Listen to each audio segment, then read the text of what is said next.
Hello everyone, welcome to our channel Education Hotspot, and here in this video we are covering the important topic for your upcoming MPA 16 exam. MPA 16 exam IGNOU MA sociology और आपका MA public administration में common subject है। तो आपका subject जो है ये decentralisation and local governance. तो यहाँ पे मैंने एक लिस्ट बनाई है कि ये टॉपिक तो आपको बहुत ज़्यादा ज़रूरी है करने, किस तरीके से इन्हीं टॉपिक से रिलेटेड घुमा फिरा के एग्जाम में क्वेश्चन पूछे जाते हैं। ये टॉपिक देखिए, इनमें से काफ़ी टॉपिक मैंने अपनी यूट्यूब वीडियो में कवर कराए हुए हैं, रेस्ट पेड क्लासेस में भी चीज़ें कवर कराई हुई हैं। तो आई होप जो यूट्यूब का पार्ट है, जो पेड क्लासेस का पार्ट है, वो स्टूडेंट काफ़ी कंटेंट कवर कर चुके हैं। स्टिल आपको कोई डाउट है then you can mention it in the comment box. First चीज़ जो आप देखेंगे, डिसेंट्रलाइजेशन। पहले तो सब्जेक्ट का नाम है, तो डिसेंट्रलाइजेशन क्या होता है, एक इसका अच्छा मीनिंग और डेफिनेशन आपको याद होनी चाहिए, सो दैट एग्जाम में पूछा जाए तो you can start with the meaning and the definition, right. Local governance का कंसेप्ट क्या है ये भी आपको देखना है। तो यहाँ पे डिसेंट्रलाइजेशन का तो मीनिंग आप देखेंगे ही, और किस तरीके से डिसेंट्रलाइजेशन ये मेक श्योर करता है कि आपकी गवर्नमेंट जो है वो रिस्पॉन्सिव रहे। किस तरीके से डिसेंट्रलाइजेशन इंक्लूजन की बात करता है, किस तरीके से decentralisation from the top to bottom सबको इंक्लूड करने की बात करता है। और डिसेंट्रलाइजेशन में टॉप टू बॉटम की बात होती है, इसीलिए लोकल गवर्नेंस यानी कि पंचायत एंड म्यूनिसिपैलिटी का कंसेप्ट भी इस सब्जेक्ट में हमें देखने को मिलता है। उसके बाद डिफरेंट फॉर्म ऑफ डिसेंट्रलाइजेशन। देखिए, डेमोक्रेटिक डिसेंट्रलाइजेशन का कंसेप्ट डिटेल में करना, इससे क्वेश्चन आ जाता है। अगर आपको स्टेटमेंट बेस कुछ घुमा फिरा के भी चीज़ें दे तो आपको थीम पकड़नी है कि डेमोक्रेटिक डिसेंट्रलाइजेशन का कंसेप्ट हमें कवर करना है। फिर political, financial and administrative decentralisation, they all come under democratic decentralisation. तो आपको ये सारी चीज़ें कवर अप करनी है। इनसे रिलेटेड क्वेश्चन देखिए, दो कंसेप्ट एक में पूछे जा सकते हैं। डेमोक्रेटिक पूछा जा सकता है, किस तरीके से डेमोक्रेटिक में इकोनॉमिक एस्पेक्ट इंक्लूड होता है, तो वहाँ पे आपको डेमोक्रेटिक को ले जाते हुए फाइनेंशियल डिसेंट्रलाइजेशन को एक्सप्लेन करना पड़ेगा, right, because finance is related to economics. तो इन कंसेप्ट को डिटेल में करना है और इनके बीच की इंटरलिंकेजेस भी आपको करनी है, सो दैट अगर एग्जाम में लिंक के बेसिस पे क्वेश्चन पूछ ले तो हमें ये ना लगे कि कुछ अलग चीज पूछ ली है, राइट।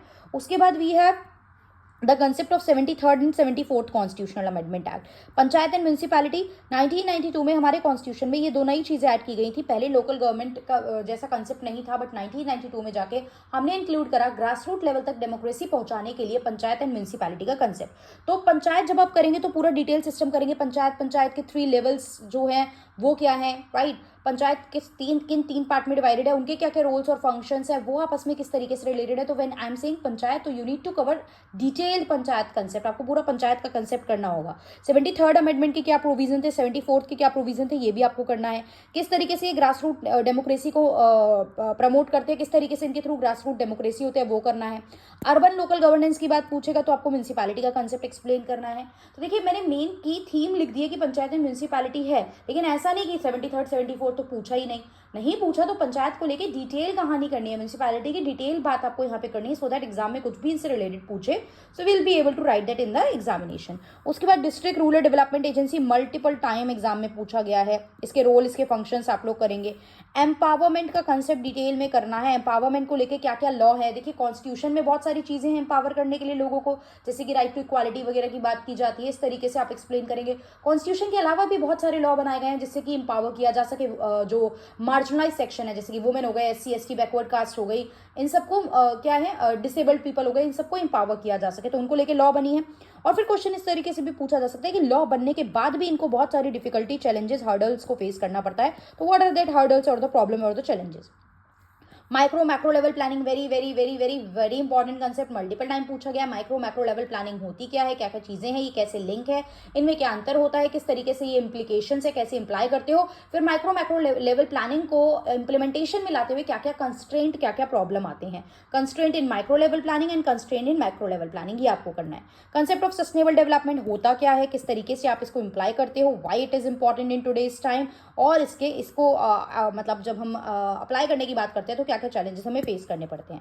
फिर modalities of people participation in governance, governance में लोगों का पार्टिसिपेशन इज इक्वली इंपॉर्टेंट, ताकि आप डेमोक्रेसी को मेक श्योर कर सको और गवर्नेंस प्रॉपर्ली रन कर सके, तो वो आपको कंसेप्ट यहाँ पे करना है। मल्टीपल टाइम ये भी एग्जाम में पूछा गया है। डिसेंट्रलाइज डेवलपमेंट क्या होता है, डेवलपमेंट का कंसेप्ट डिटेल में करना ही है। डेवलपमेंट पूछेगा, सस्टेनेबल डेवलपमेंट पूछा, और डिसेंट्रलाइज डेवलपमेंट क्या होता है, मतलब जब आप टिल द लोएस्ट लेवल तक चीजें पहुंचा रहे हो, चाहे वो पावर हो, रिस्पॉन्सिबिलिटीज हो। देखिए, टॉप टू बॉटम जो है वो क्या आती है, वो आपकी आती है अथॉरिटी। वो टॉप वाले लोग आपको अथॉरिटी दे रहे हैं, तो वो अथॉरिटी को आप कैसे यूज करके अपनी रिस्पॉन्सिबिलिटी फुलफिल कर रहे हो और डेवलपमेंट ला पा रहे हो, वो चीज आपको करनी है। देन कंसेप्ट ऑफ पॉलीसेंट्रिसिटी करना है, भागीदारी सिस्टम करना है। भागीदारी सिस्टम तो मैंने यूट्यूब पे भी कवर करा है। फिर अलग अलग पार्टनरशिप, जैसे कि फॉर एग्जाम्पल सेंटर से स्टेट लेवल गवर्नमेंट कैसे आप पार्टनरशिप स्टैब्लिश करो, फंड एलोकेशन की बात की जा रही है, फाइनेंस कमीशन फंड स्टैब्लिश करती है, इस तरीके से लोकल लेवल पे पंचायत म्यूनिसिपैलिटी बनी है, तो किस तरीके से ये लोग अलग अलग एस्पेक्ट पे, इकोनॉमिक एस्पेक्ट पे, एडमिनिस्ट्रेटिव एस्पेक्ट पे फंड एलोकेशन बटी होती है, पावर्स बटी होती है, तो वो अलग अलग लेवल ऑफ पार्टनरशिप आपकी क्या है वो यहाँ पे हमें एक्सप्लेन करना है। So hope you understand the topic and the concept. कोई भी डाउट हो, क्या क्या चीज़ें हैं जो आपको छोड़ के नहीं जानी है, चाहे आप अपने पार्ट पे पढ़ रहे हो, वैसे आप यूट्यूब से कंटेंट भी देख सकते हो। पेड क्लासेस वाले बच्चे यूट्यूब और पेड क्लास दोनों देखेंगे तो आई होप चीज़ें आपके फेवर में एग्जाम में वर्क करेंगी। कोई भी डाउट हो आप कमेंट करके पूछ सकते हैं। So that's all, thank you everyone, see you in the further video.